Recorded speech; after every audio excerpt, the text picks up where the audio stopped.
Hola, mi nombre es Fernando Alonso Rivera Vera. Soy de la carrera de Ingeniería en Gestión Industrial. Bueno, el motivo de este video es para saber un poco más acerca sobre lo que son los sistemas termodinámicos de sustancias puras, utilizando las ecuaciones de estado para gases ideales y reales, y lo que es el comportamiento de gases líquidos, sólidos y disoluciones de acuerdo a su estructura molecular. Bueno, comenzando vamos a hablar un poco sobre la historia de la fisicoquímica.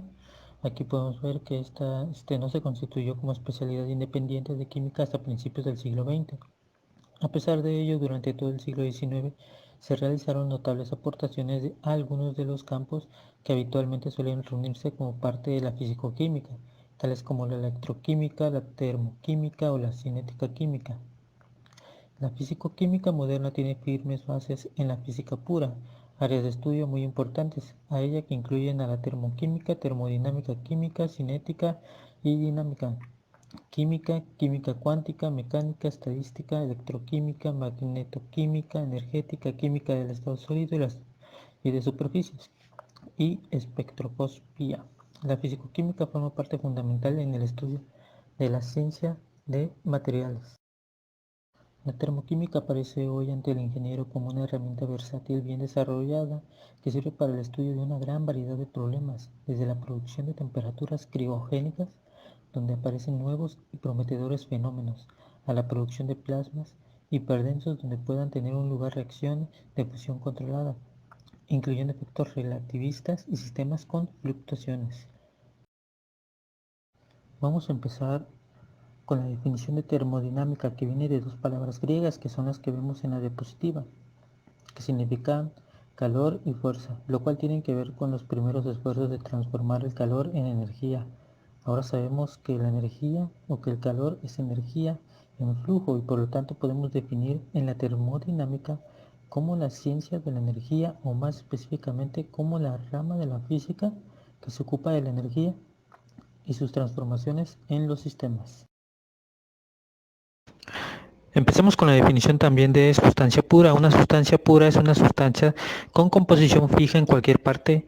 Puede estar conformada ya sea por un solo elemento o compuesto químico, o por una mezcla homogénea de varios elementos. Una parte es muy importante, tiene que ser una mezcla homogénea. Es decir, que si tomamos una parte de la sustancia y vemos su composición, ella va a tener la misma composición del resto de las sustancias.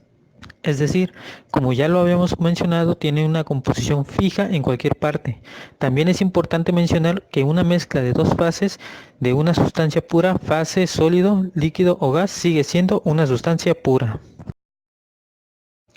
Por ejemplo, analicemos las siguientes sustancias. Tenemos un recipiente de nitrógeno N2, tenemos un solo elemento, es decir, tenemos una sustancia pura.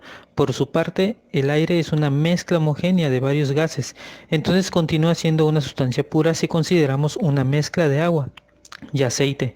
Allí no tendremos una sustancia pura porque el agua y el aceite no se mezclan. Bien, tendremos una mezcla que no es homogénea, por lo tanto aquí no tenemos una sustancia pura. Y si lo que tenemos es agua que está una parte como vapor y otra parte como líquido, allí sí tenemos una sustancia pura, porque el agua es una sustancia pura y simplemente se encuentra en dos fases diferentes, como gas y como líquido. Por lo tanto, también se puede considerar como una sustancia pura en termodinámica cuando hablamos de sólido, líquido y gaseoso. No estamos refiriéndonos a la fase de la sustancia. Un sistema en termodinámica es una parte del universo que se aísla para el estudio, es decir, es eso que yo elijo para el análisis, eso que elijo para analizar desde el punto de vista de la energía. Es un sistema termodinámica. Yo puedo realizar una cantidad de agua, analizar también una región en el espacio que está contenido dentro de una botella, por ejemplo.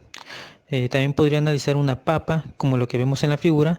Puedo decir que quiero analizar una papa, entonces mi sistema termodinámico será esa papa.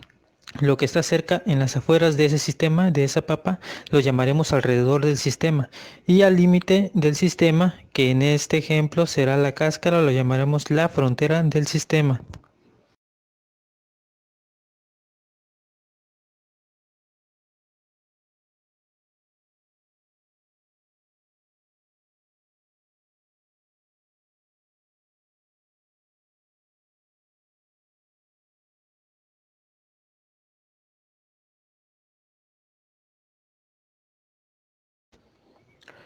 Esos sistemas termodinámicos tienen una característica de la misma manera que si yo hablo de una casa, esta casa va a tener ciertas características. Por ejemplo, el color puede ser azul, puede ser blanca, puede ser amarilla. El tamaño puede tener un determinado número de metros cuadrados. Puede tener un piso, dos pisos, tres pisos. De esa misma manera, los sistemas termodinámicos también tienen características que llamaremos propiedades que son, por ejemplo, la temperatura, la presión, el volumen y demás. Ya esas se pueden clasificar en dos categorías: propiedades intensivas cuando son independientes de la masa. No importa si se resta o se añade más a esa propiedad, no va a cambiar por eso, por ese hecho, como son la presión, la temperatura, la densidad, o propiedades extensivas, que son las que dependen de la masa, como son el volumen, la masa misma, la energía interna. Cuando hablamos de energía interna nos estamos refiriendo a esa energía que tiene que ver lo que viene de la interacción molecular de las partículas que componen la masa. Entonces esa viene con la masa y por lo tanto es una propiedad que depende de ella, una propiedad extensiva. Entonces intensivas independientes de la masa, extensivas que dependen de la masa.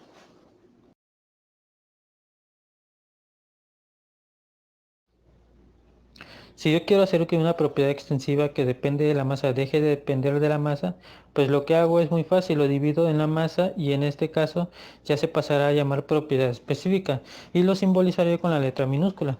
Por ejemplo, tengo el volumen. Yo sé que el volumen depende de la masa, pero quiero expresarlo en términos que ya no dependan de la masa. Lo que hago es dividirlo por la masa y ahora estaré hablando de volumen específico y lo simbolizaré, como puede observar en la primera actuación de la parte derecha de la diapositiva.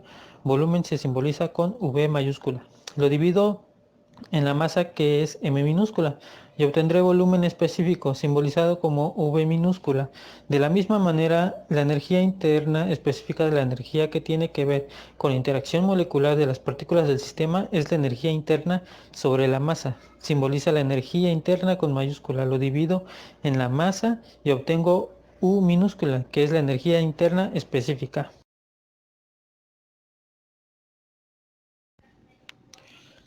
Ecuaciones de estado para gases ideales y reales. Ecuación de estado: cualquier ecuación que relacione la presión, temperatura y volumen específico de una sustancia. La ecuación de estado más sencilla y conocida para sustancias en fase gaseosa es la ecuación de estado de gas ideal. Predice el comportamiento de lo que es la presión absoluta, el volumen específico y la temperatura absoluta de un gas con bastante exactitud en una región concreta. Aquí podemos encontrar lo que es la fórmula de la ecuación del estado de gas ideal. Aquí podemos encontrar lo que es la ecuación de gas ideal en dos estados para una masa fija. Los gases reales se comportan como ideales a bajas densidades, bajas presiones, altas temperaturas. La relación de gas ideal suele no ser aplicable a gases reales. Y aquí en la imagen podemos verificar lo que es la nomenclatura utilizada para las propiedades por unidad de mol. Ecuación de estado de gas real. Ecuación de Van der Waals. Los gases reales se desvían del comportamiento ideal porque las moléculas reales tienen un volumen no siempre despreciable y además se atraen entre sí con una fuerza no siempre despreciable. Las atracciones moleculares son más relevantes cuando las moléculas se mueven lentamente, es decir, a bajas temperaturas. Cuando los gases se comprimen, los volúmenes moleculares se hacen importantes. Por ello, los gases se aproximan más al comportamiento ideal a temperaturas altas y presiones bajas. Desviación del comportamiento ideal de los gases reales. Para un mol de un gas ideal, la relación PV-RT debe ser igual a 1, independientemente de la presión línea a trazos. Comportamiento de un rol de diferentes gases a la misma temperatura. La desviación del comportamiento ideal se acentúan al aumentar la presión. En cambio, al aumentar la temperatura, el comportamiento se acerca al de un gas ideal, como se observa en la gráfica para un mol de nitrógeno gas. Comportamiento de gases, líquidos, sólidos y disoluciones de acuerdo a su estructura molecular. ¿Cómo se comportan las moléculas en el estado líquido? Sus fuerzas intermoleculares y de repulsión son iguales, toman la forma del recipiente que los contiene. Su peso es definido y la superficie libre de los líquidos en masas pequeñas es plana y horizontal. ¿Cómo se comportan las moléculas en los gases? Las moléculas de un gas se encuentran prácticamente libres de modo que son capaces de distribuirse por todo el espacio en el cual son contenidos.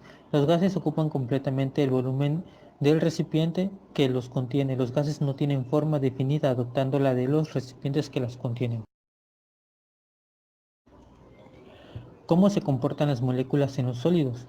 No cambian de forma, su peso o volumen están definidos, sus moléculas están muy juntas y únicamente vibran alrededor de un punto medio. Clasificación de las disoluciones. La clasificación de las distintas disoluciones se realiza de la siguiente manera. Sólidas. Sólido en sólido. El soluto y el disolvente se encuentran en estado sólido. Ejemplo, aleaciones de metales. Gas en sólido. El soluto se encuentra en estado gaseoso y el disolvente en estado sólido. Ejemplo, disolución de gas hidrógeno en paladio, metal. Líquido en sólido. El soluto se encuentra en estado líquido y el disolvente en estado sólido. Ejemplo, disolución de mercurio líquido en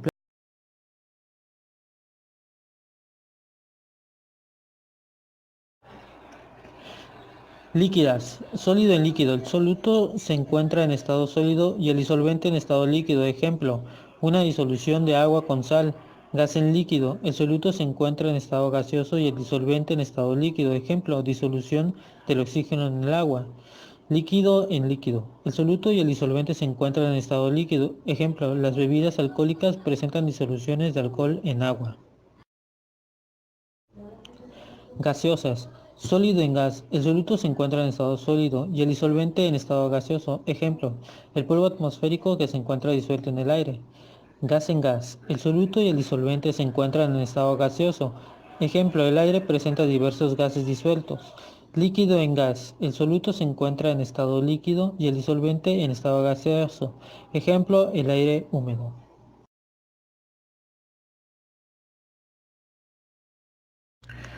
Como conclusiones, podemos verificar que la importancia de esta ciencia es fundamental en distintos ámbitos de la tecnología y la medicina. Nos lleva hacia nuevos horizontes, evita los límites y nos enfrenta a descubrir nuevas y mejores cosas que con estudios por separado de esta confabulación de las dos ciencias tal vez no sería posible o siempre faltaría algo que lo complementara. Como conclusión podemos describir que las ciencias no nacen como una idea, tal como realizar algún platillo o algo similar, sino por la necesidad de conocer más, de aplicar la amplia gama de conocimientos a los que nos rodea.